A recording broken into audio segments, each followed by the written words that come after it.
stuff, inshallah. Okay, here we go. Bismillahir Rahmanir Rahim. Alhamdulillah Rabbil Alamin wa sallallahu sallam ala Sayyidina Muhammad wa ala alihi wa sahbihi wa sallam tasliman kathira. We are really honored to have Sheikh Hamza Maqbul with us tonight. And mashallah, Hamza has been with us before I actually came here. So he's not unknown to our community, alhamdulillah. So we are blessed to have you, Sheikh, with us. A quick introduction to our community.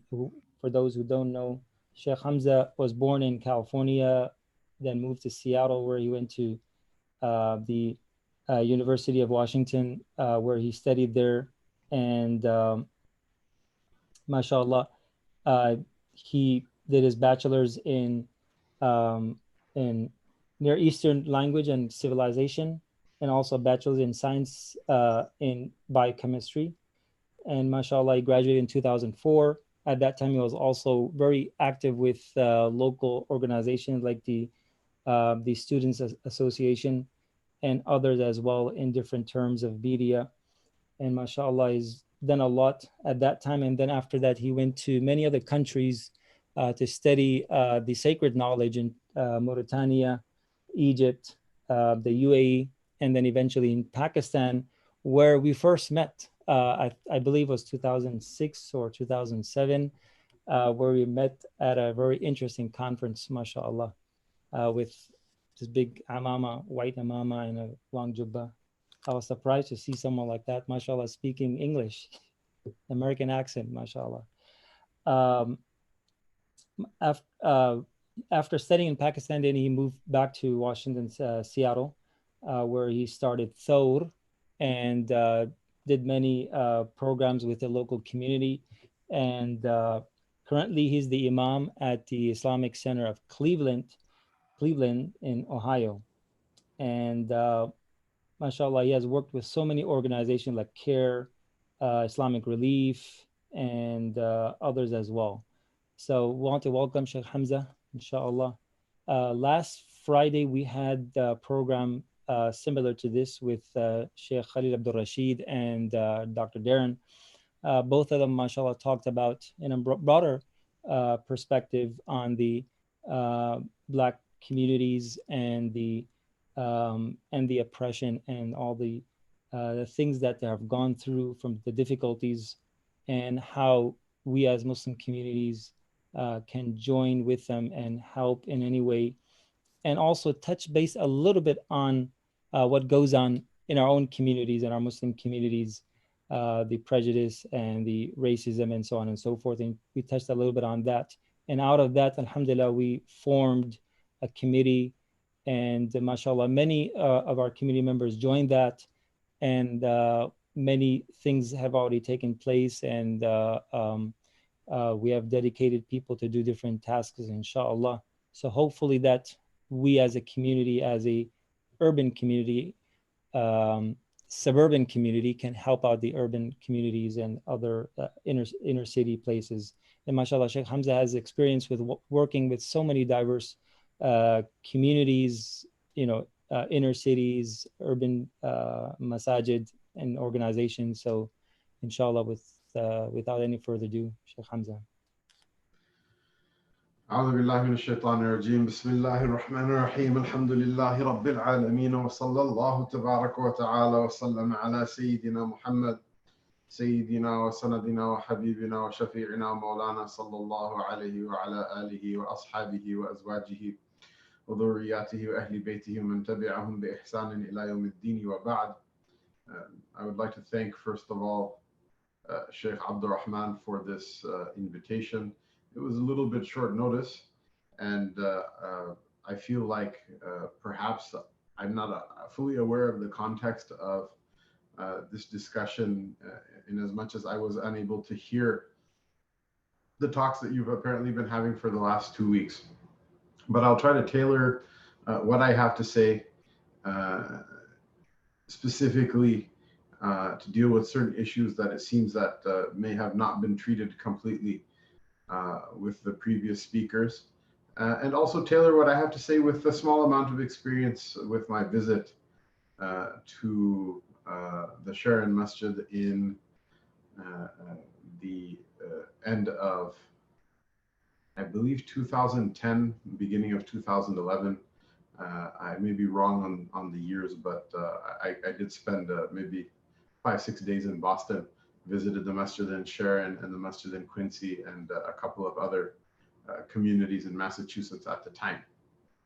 And look, if my memory serves me correctly, I'm going to just kind of jump right into it, because we will benefit, inshallah, from straight talk and direct talk that comes from a place of sincerity, which comes from a place of love, and comes from a place of wanting to rectify things that are obviously broken in our society. And times like this allow us to be jarred and shaken into, not fooling ourselves any longer. If something is broken, we should admit that it's broken and try to work on fixing it, because by pretending that things aren't broken, it's not going to unbreak them. But by working on things and by trying to make things better, sometimes you can actually end up at the end with something better than what you had lost or had before. The Sharon Masjid in the Sharon community is, it's a masjid that's very far from any sort of urban center. And there is a particular type of demographic of people who live in that area, in the immediate area, and who are going to be able to take maximal benefit from a masjid like Sharon. And there are a group of people who are going to be able to take less benefit. And I don't think it's any sort of surprise that our African American brothers and sisters are not going to be able to really benefit as much and at the same rate from the masjid in Sharon than they would have with a masjid that's in a more urban area. Someone like Shaheed Malcolm X, rahimahullah tabarak wa ta'ala, who was a person who had some connection with Boston, at some point or another. Someone like him probably wouldn't be able to organize or be able to do the activities that were important for him to do in his work, in his struggle for civil rights and for the upliftment of African Americans in this country, using a venue like Sharon. And this is not something that's unique to Boston. In fact, masajid all over this country, you'll see that originally, the Jumu'ah and the Jama'at, the congregations, are established in the inner city, in areas where there are large African American communities, in areas where there are large indigenous populations. And not only that, even the immigrant community, there's a demographic that's a bit more humble in terms of their socioeconomic status. And what ends up happening is that these masajid, these marakas and centers, they will shift from the inner city to these palatial suburban masajid. And I'll give even the example of the masjid I'm in right now. There's a podcast that I did with my colleague Sheikh Musa Sugapong, who is a convert, a Filipino convert from Catholicism to Islam, and with another brother who is a convert from baptism, African American brother who's a convert from baptism to Islam. And there was a discussion about how even in this Cleveland, the original Jumu'ah used to take place in the inner city, and it was a masjid that was vibrant, and it was very much engaged with the African American community. And then there was a decision taken by certain individuals in the community for reasons that may not have been racist per se, that look, we need to build a masjid where there's no black people. I don't think that was the thought process of anybody. It wasn't overtly racist, and it was maybe not intentionally racist, but there was some issue, race-related issue in it, that they chose to take that masjid and that Jumu'ah and that Jama'ah, that congregation that used to meet in a particular part of the city, and then move it out to the suburbs. Not just any suburb, one of the most racist and most discriminatory and most unwelcoming of the suburbs in Northeast Ohio, which is where the masjid is located to this day. And still the demographics in this area have barely shifted. And it's really still a place where a whole lot of Muslims don't live. And so what ends up happening is that the people who are mobile, the people who have access to cars, the people who have access to transportation, the people who have money enough to be able to come and go, and the people who have schedules that allow them to come and go, for them the masjid is ideal. Why? Because unlike in the inner city, you don't have issues with parking. Unlike in the inner city, you have a different feel and a higher class feel economically to the place that you're in. However, there are a lot of our brothers and sisters now, all of a sudden the masjid has become out of reach for them. And if all the rich people are going to one masjid and the poor people can't go to that same masjid, then what happens? The zakat and the sadaqah doesn't go to the poor people of your own qawm, because you don't even know those people. You don't even see those people. You don't even hear their complaints. You don't even know what suffering they're going through. Those people, their children no longer get to hear alif ba ta tha. Those people, they no longer get to hear the scholars that are hired and that are kept in your in the masjid that has the funding and the financing. And someone might say, well, let them raise money and let them bring their own scholars, etc., etc. Why am I responsible for it? And this is wrong thinking. Look, imagine the masjid in Sharon if it was on fire. And the only way to put the fire out is to have a bucket brigade, that there's a bucket and people fill it up from a distant well, and they have to hand the buckets, one to the other and put the water out. Meaning something that the more people that are there to help put the fire out in the masjid, the better and the more chance that the masjid is going to not burn down. If someone is walking by and they happen not to be from that neighborhood, but they're Muslim, would you rightly expect them to help out? Yes, of course, because it's the house of Allah subhanahu wa ta'ala. Every Muslim has an obligation and a duty to the house of Allah subhanahu wa ta'ala. So that's very intuitive to people that they should participate in the saving of that masjid. But what's not intuitive, because oftentimes, it's a normal part of human nature. We all see things from our own point of view. We all see things from our own frame of reference, and we have to stretch ourselves a little bit. We have to extend ourselves a little bit. We have to, push ourselves in order to try to imagine how does this feel from another person's perspective. And if we're not able to do that on our own, then we have to sit with them and hear from them those things that we don't want to hear, and listen to those things that we don't want to listen to. And nobody's nafs, nobody's ego likes to be blamed for things. Even if you are guilty for it, nobody likes to hear blame. But you have to sit and hear the blame from the other people, which is what? We're all one ummah. We were all one community originally. And the people who had the money, they got up, they took the money somewhere else, and they sat down in such a place where the original people could not go and benefit from that. And although we still understand in our mind intuitively why, if the masjid ever needed help and the poor were able to help, that they should help, and there's no reason for them not to, and there's no excuse for them not to, really. But the other way around, it's hard for us to, in these types of masajid, understand why. Just like that, and for the same sets of reasons, it was wrong. It was wrong to what?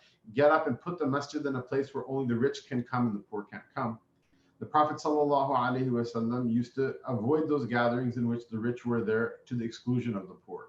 And there are more ways to exclude the poor than to have a sign saying that poor people are not welcome. Or there are more ways to exclude the poor, than to say that, like, hey, we hate poor people, or there's $100 cover charge or whatever. Sometimes these things happen and people do them not intentionally, but it's a type of negligence that causes these things to happen. And that negligence is still harmful. And what does it do? It ends up pushing that one ummah that's together on separate trajectories and dividing people. And the thing with all of these protests are very important protests. These protests are not the cause of African Americans in America. These are the causes of anyone who fears Allah and His Rasul sallallahu alaihi wasallam. And Black lives do matter. Whoever doesn't believe that Black lives matter, that person has disbelieved in the message of Sayyidina Muhammad sallallahu alaihi wasallam. That person has disbelieved in the Quran. And it is all of our problem, even though it may disproportionately affect those people who present as Black according to the kind of moving goalposts of what race is in this society.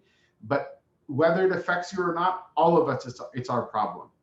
And the bizarre thing is that if you look at this country, there are many people, when you talk about the unique and difficult suffering that our African American brothers and sisters have gone through, many people, they'll throw up their blinders, they'll throw up their defenses with this kind of whole all lives matter type stuff, which is what look at me, I also face discrimination. Look at me, every time I go through the airport I get 4 S's on my boarding pass as well. Look at me, I also get discriminated in hiring. In fact, these things are actually facts, and they actually happen to me, like to Hamza. But look, suffering is not Olympics. It's not the Olympics that there's a gold medal winner and the everyone else is a loser. Suffering is not the Olympics that like there's a first place, second place, third place, everybody else goes home and their suffering is not valid. As a human being and as a Muslim, as a person who's part of the Ummah of the Prophet ﷺ, look, we have to be able to look at another person and see their suffering and appreciate that and feel bad for them. And if it's unjust, we have to stand for them. And when I say them, I don't mean them as in like non-Muslims. I mean them as in humanity. There's no us and them as an immigrant versus a non-immigrant or white or black or brown or any of that stuff. Them as in your brother, as your fellow human being. Even though you've gone through pain and suffering and you've gone through difficulty, remember, take a deep breath when you have this kind of gut reaction. Oh, I've been through this too, and they discriminate against me too, and all lives matter. Now, take a deep breath. Remember, part of your humanity is to be able to feel bad for the suffering, feel sympathy for the plight of other people. And it doesn't diminish or invalidate or nullify your suffering in any way, shape, or form to admit the fact that what African Americans go through in this country, when compared to what Arab immigrants, what subcontinental immigrants, what European immigrants have gone through, what Asian immigrants have gone through, is qualitatively higher. The statistics are higher of them for the same crime going to jail for longer. They have a higher probability of being arrested for the same issues. They have a higher probability of being convicted for the same crimes. When I was in the University of Washington, the dean of the College of Arts and Sciences, his name was George Bridges. He told me, he said, my doctoral thesis in sociology was that we anonymized a whole bunch of court cases, and we just looked at markers with regards to what the crime was, what the age of the person who did the crime was, what their socioeconomic status was, what the severity was, and we made data out of all of it. And then after anonymizing all of that data, then we looked at race and see, do the black defendants get the same conviction rates and the same sentencing that the white defendants do? And there was no comparison. He said, even looking at the comments of the judges for the same cases, first time offense, second time offense, minor, 18, 19, whatever the age, even for the same cases in all sorts of other data markers. What happens? What does the judge say? The judge says, with regards to the white defendants, we have hope that they can reform, turn their life around, and change for the better and stop going down this bad path. Whereas with the black defendants, what's the idea? The idea is this person is a menace, they're unreformable, they're unsavable, they should just be locked away forever and society should be freed from them. This is something that black people go through. If you don't want to accept it, all you're doing is showing your own stone-heartedness. There's no benefit in anyone for it. As people of Deen, we stand for justice. On top of it, whether they're Muslim or whether they're not Muslim. On top of that, however, a great cohort, a great contingent of our community is actually African American as well. We cannot abandon them with the same attitudes that we've had in the past. Whereas, we may not even said, look, they're black, let's abandon them in the city and go out and make our own masjid. Maybe that wasn't something people consciously did. We cannot afford any longer to be negligent about these things. As an individual, if a person is negligent about things like this, it's forgivable. As institutions, as communities, as large groups of people, as large conglomerations of people, these types of negligences that may be smaller or less important infractions in individuals, when they happen on a communal level, on a social level, on a congregational level, then they have far greater ramifications and far greater repercussions. And so I'm not saying, like everyone go kill yourself, you're horrible, go home and like, look in the mirror and say bad things to yourself and, disassemble your masjid and burn your masjid down. It's there. What's done is done. There's no use crying over spilled milk. But I am enheartened and happy to hear that, mashallah, you have now made some committees and you're trying to make some connection with those people who are in the city still, with those people who cannot make it out to your programs. It can be something just as simple as what? As having a sister masjid in the city or sister masjid in the city, that whenever there's an iftar in the masjid, that there's also an iftar that's sponsored in the inner city. That you have, whenever you have a program, mashallah, I see Bhai Tawqir Zaidi is in the Zoom meeting. I see his name in the Zoom meeting. I don't know if he's listening or if he's maybe checking his text messages or LOLing somebody's Facebook. I don't know. But I know he's very active with putting on programs. When young people like that put a program in the masjid, it can be something just as simple as saying, whenever we have a program in the masjid, we have a speaker in the masjid, mashallah. Mashallah, Tawqir bhai, I'm just yanking your chain, brother. I know you pious man. Please say salam to your abba and your parents and your brother for me as well, mashallah. You probably have like kids and stuff now too, so give them my salam as well. The idea is what? The idea is that like it can be something as simple as when you're going to have a program that maybe one of the city, masajid in the city doesn't have the wherewithal I remember telling you, if your father is listening, I remember Nagina, I remember mashallah.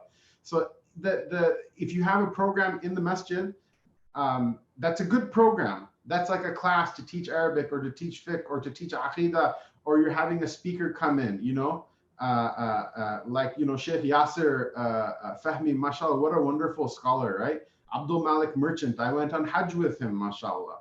What a wonderful individual. When you bring those people out and have a program, have your sister masjid or your sister masajid in the city and put on a post, say that if anyone needs a ride, a brother with a van or with a bus or something like that will show up at this time to bring people, and then afterward take people back, by RSVP, and then have a phone number. If you can do it, if the masjid has funding, then have somebody dedicated to do that. If not, then have volunteers who do those types of things. Those things help. Those things, they go a long way into affirming into people's hearts, not just those people who come from the city to your masjid, but also those people, the children of the people in the masjid who are going to go to these programs and these events, who live nearby the masjid in Sharon, that your children will see, look, these kids from the inner city, African American, Hispanic, Latino, other immigrants of a poorer socioeconomic demographic. These are also our brothers. We grew up with them. Their pain is our pain. When they complain about something, we're not going to say those are other people. Their problems are our problems. Why are they our problems? It's very sad. This whole immigrant, indigenous Muslim kind of tension that's starting to grow and become bigger and bigger because of our own negligence, as Muslims. The issue is what happens, right? Allah Ta'ala lays out this entire schema in the Quran. Inna fir'auna ala fil ardi. Inna fir'auna ala fil ardi wa ja'ala ahla shi'an yastad'ifu ta'ifatan minhum. Fir'aun exalted himself in the earth, right? Fir'aun is who? Fir'aun is not just Fir'aun. Fir'aun is the archetype of all zulm, of all tyranny, of all oppression. That Fir'aun exalted himself in the earth, and he divided people up into different groups. He made them fight with one another and told one, yeah, you're on top of the other one, and you spend all your energy fighting with each other and resenting one another, so that you're all too tired to be able to fight Fir'aun afterward. This is not just him who did it. Every zalim from day one until the Yawm al-Qiyamah, this is going to be their script. It's going to be their gig. And so what ends up happening? We built a place in Sharon. We as Muslims are not the top rung of society. Who are we? Right? The pharaonic tendencies of this society. I'm not saying that it's a complete tyranny or it's a completely pharaonic society, but there are people who are not concerned with justice in this society. The pharaonic tendencies, that faction of this society, in their list, if they broke up society into 47 different classes and castes, maybe our African American brothers are at 47 and our Arab and Desi brothers are at like 45. And so we fight with each other. Oh, look, you built your masjid and you didn't like consider us, which may be true, right? oh, look, you guys this, you guys that. We trade recriminations back and forth. While what's the real problem? What's the real problem? The problem is that the police in this country, the problem is not rioting, it's not looting, it's not, even though those things are haram. But that's not the original root problem. What's the root problem? The root problem is that the police can kill an African American person in this country on camera with a pornographic level of documentation, and there's absolutely no repercussions whatsoever. You and me, that's all of our problem. We are not going to be able to solve that problem. We are not going to be able to resist against the huge powers that keep the system in place when we're fighting with each other. When we're like level 45 and level 47 are busy fighting with each other, we will not be able to aim our creative energy, our political power, our social power, our cultural power, our economic power at driving a wedge into those tendencies, those pharaonic and those unjust tendencies in our society that are trying to drive this apart if our hearts are separated. Why? Then the pharaonic section of this project will do what? Will be successful at driving a wedge between brothers, because one set of Muslims are going to resent the other set of Muslims. We have to be able to come together and have a singular focus and drive impact in a very focused way. That's not going to happen if our hearts are not together. So this is my very simple plea. I feel like maybe other people who have come and addressed you before me have said what I said in a far more practical way and in a far more eloquent way. Sheikh Khalil Abdul Rashid is a very learned person, a person I have great respect for, a person of style and of substance, both at the same time, and that Boston is very fortunate to have in the area. So I don't know if I've said anything of use after you have heard from them. All I know is this, is that I'm a simple and a humble person. And if Allah gives me the chance to speak the haqq in the aid in the support of the project of this deen, and in the aid in the support of our brothers and sisters who are mazloom anywhere. Like I said, dhulm is not the Olympics. If you support African American people in this country, it doesn't mean that the people in Kashmir aren't suffering. It doesn't mean that the people in Palestine aren't suffering. It doesn't mean that we don't support our brothers and sisters in Turkestan, the Uyghur speaking brothers and sisters in China. No, all of that is still there. But it means what? That we love Allah and His Rasul sallallahu alaihi wasallam, and they commanded us to always stand on the side of the mazloom and to speak out in their favor, and to always do whatever we can do. We may not be able to change the world, but what we can do, you better be sure that we're going to do it.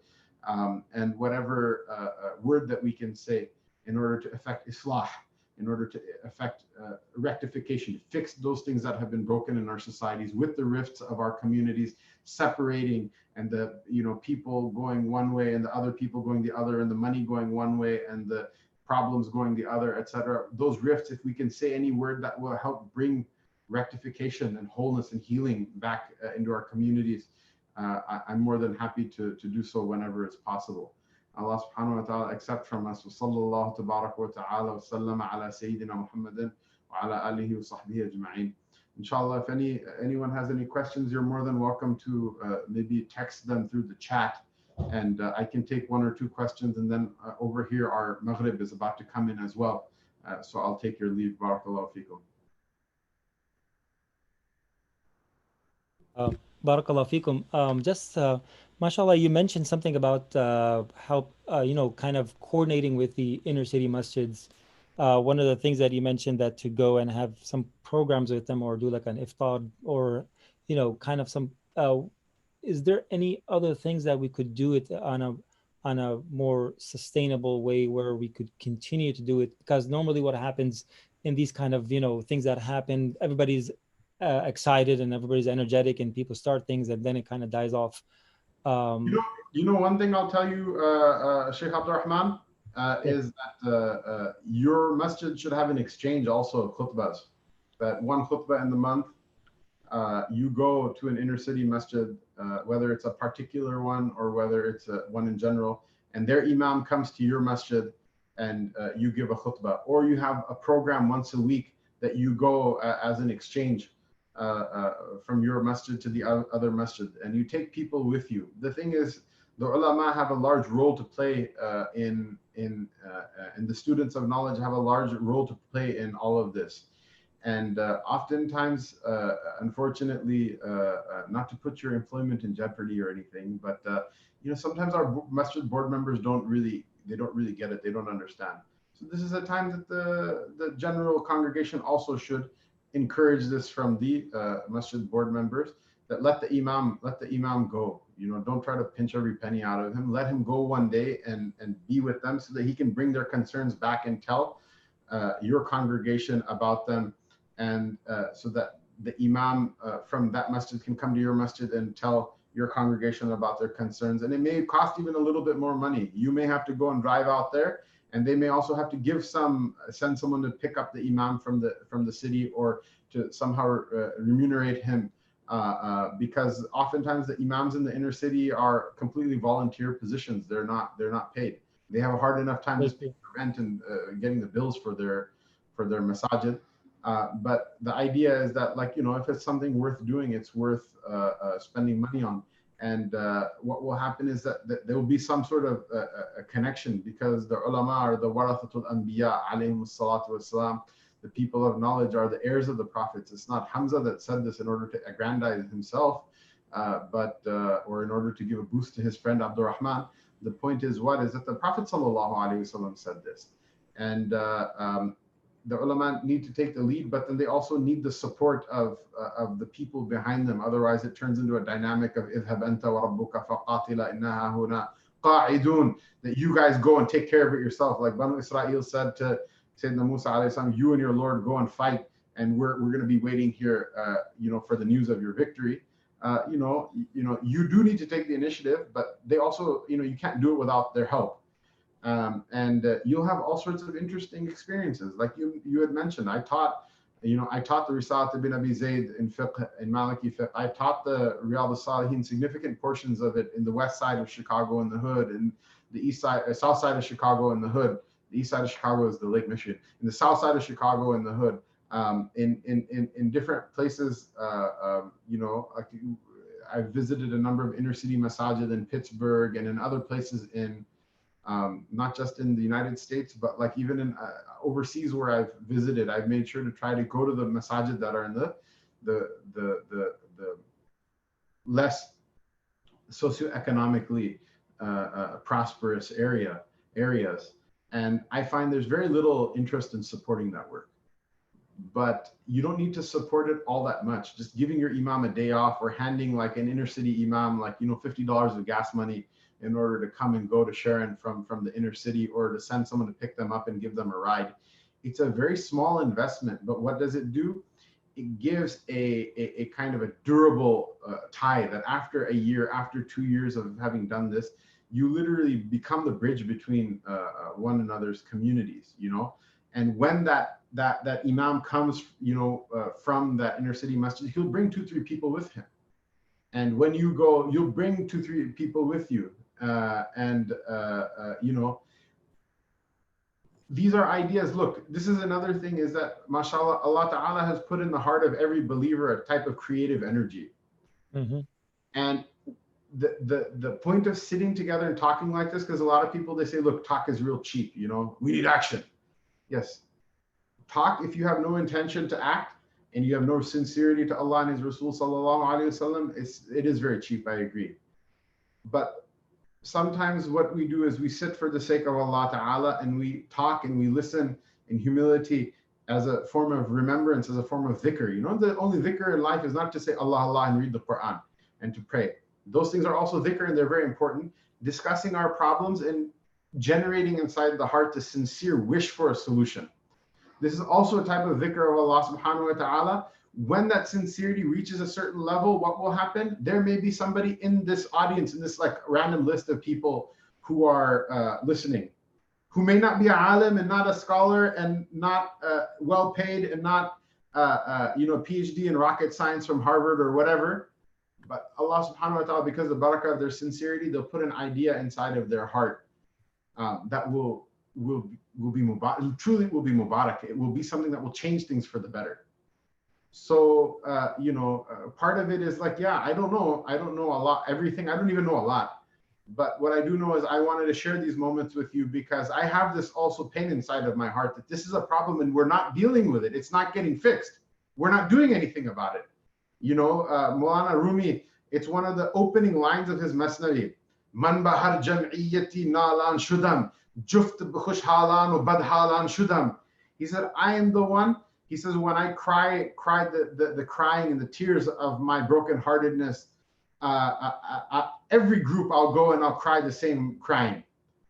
If someone is a good person, I'll sit with them and cry about my heartbreak. And if someone is a bad person, I'll sit with them also and cry about my heartbreak. My heartbreak, your heartbreak, the heartbreak of everyone who loves Allah and His Rasul sallallahu alaihi wasallam is seeing these broken things in the ummah of the Prophet sallallahu alaihi wasallam. So let's get together and sit. Otherwise, I don't like, I do like so many, like a million Zoom bayans nowadays. I don't even know who I'm addressing. I don't even remember who I talked to in the morning by the time the night comes. So many of them because of the Corona thing.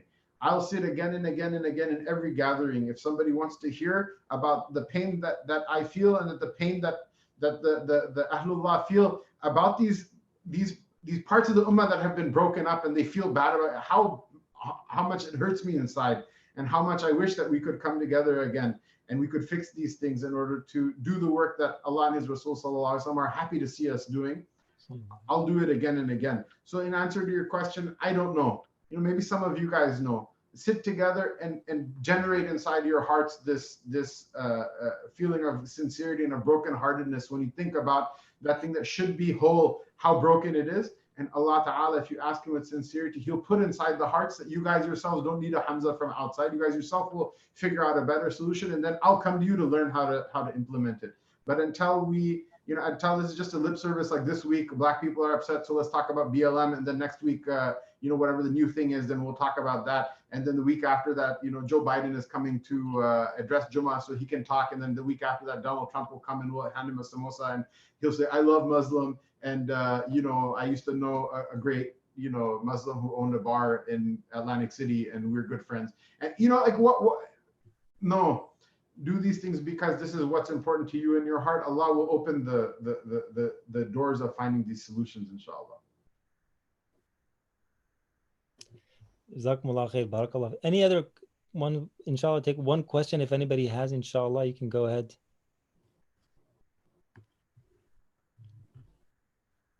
MashaAllah. Also, please, inshallah, my salam to your children as well, and to Muallima as well. MashaAllah, you guys are very lucky that Sheikh Abdul Rahman is one of our pious and noble brothers, as if you pray your salat behind an angel, not just because of how well he recites the Quran outwardly, but with him you receive his father, buy one get one free, and with him you receive his wife, so buy one get two free. And I really pray that you guys are making use of this treasure that you have in their beautiful family, inshallah. People may not know this, but my wife who studied in madrasa, she, I think Muallima, Sheikh Abdul Rahman's wife was actually one of the junior teachers in the madrasa at the time. So she's actually her teacher. And so for that reason, even if I didn't want to do like 1,000th or millionth Zoom talk, I really can't say no when they ask. So I pray that you guys are taking benefit, especially the ladies are taking benefit from a person who has a proficiency in the ulum and in the sciences of sacred knowledge, that most of our men who huff and puff hot air as imams and make a big name for themselves, they don't have that much. I don't think that I'm as learned as she is. So I hope that that you're all of us, both brothers and sisters, respect that. In particular, the sisters are taking advantage and sitting down and learning the sacred knowledge from her, inshallah. Barakallah fikum. I really don't want to hold you any longer. I know you have to go for Maghrib Salat. Barakallah fikum. Jazakumullah khair. Barakallah fikum. May Allah subhanahu wa ta'ala bless you and your family. And put barakah in your knowledge and your effort. Ameen. Ameen. Assalamu alaikum wa rahmatullahi wa barakatuh. For the rest of the community, inshallah, for anyone who's not been with us last Friday, we did a few announcements. Inshallah, we already have a group of volunteers and supporters who would like to really work on this particular issue within our community and to reach out to others. So if anyone would like to join, please reach out to me, or you could send an email to ICNE programs dot I think .net, something like that. ICNE programs, inshallah. If you can, someone can post that, Brother Imran, if you can post that email over here. You can email or reach out to me, inshallah. I can add you to the group if you would like to be part of this initiative, mashallah. Uh, as Sheikh Hamza mentioned about, having guest speakers, African American in particular, scholars and imams who can come and do a once a month or twice a month khutbah lecture. So that's in progress. Alhamdulillah, we have, inshallah, for next week, Imam Abdullah Farooq. Hopefully, there's one tentative plan that we're planning, inshallah. If that happens, we'll have that program. Otherwise, inshallah, we'll have Imam Abdullah Farooq with us next Friday for the same halaqa. And inshallah, we'll have those exchanges in our community. You'll see that happening, inshallah. And other programs like workshops and book reading. There's a mashallah sisters book reading group that it's open for any of our brothers as well, whoever wants to join. So you can join in that group as well. Or if you want to create your own group of any book reading or article reading regarding this topic, it's good. It's a good time. It's a good opportunity for us. We are not just taking, that, hype and kind of, because everybody's talking about it, we're also talking about it. This is a moment for us to take advantage of this time that we have in this moment that Allah has given us, this opportunity that otherwise it would be difficult to, and it sometimes is hard to get to these issues that are taboo, and normally it's difficult to discuss or talk about it or open up or even listen to from people who are actually going through difficult times. So I think, as Sheikh Hamza said, that to listen to people's concerns. So inshallah, if anybody would like to get involved, you're welcome to, inshallah. Yeah, programs at icne.net. Programs at icne.net. You can email, inshallah. You would be, we would love to have more individuals. We have some sisters and some brothers, inshallah, from this community who, mashallah, are serious and have done a lot of progress in that. So barakallah fikum. Inshallah, look forward to seeing you guys again, and join us again, inshallah, next Friday. Barakallah fikum. Any questions or any concern, any comments, and anybody would like to jump in? Brother Imran, do we have it open for anyone to say something, or you can also post your comment if you want to? Yes, it's open. Anyone can unmute and ask question. Yeah, inshallah, we'll remain a few more minutes if anybody has some comments or any suggestions to share, inshallah.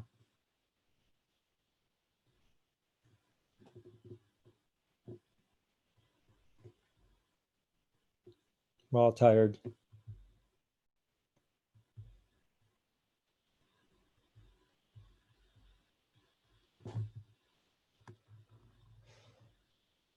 Jazakumullah khair. We ask Allah subhanahu wa ta'ala to bless our community. We ask Allah subhanahu wa ta'ala to bless all of our brothers and sisters who are working hard in this difficult time in any way, whether it's the pandemic or the justice issue for the Black lives and for all lives for that matter, and for any injustice or for any work that is needed and people are volunteering and helping in any way from our own community and across the country. May Allah subhanahu wa ta'ala bless all of them, put barakah in their time and effort and energy, and guide them to do what is right and do it in a right way, and to guide them with people who are also people that Allah subhanahu wa ta'ala has blessed them and has guided them, and with proper allies. We ask Allah subhanahu wa ta'ala to make us useful people, to make us, as He has made us the khulafa, on the representative on the face of this earth, to be beneficial to others and to serve the deen of Allah subhanahu wa ta'ala. Make us, oh Allah, make us a true soldier who is always in his boots and ready to go out and to work hard. We ask Allah subhanahu wa ta'ala to grant all of the people who have suffered afiyah and give them recovery in every way. We ask Allah subhanahu wa ta'ala to give shifa to all those who are sick in our community. And we ask Allah subhanahu wa ta'ala to bless us on this blessed day and to reward us for all of our work and all of our offerings. وصلى الله وسلم وبارك على سيدنا محمد وعلى آله وصحبه أجمعين. والسلام عليكم ورحمة الله وبركاته.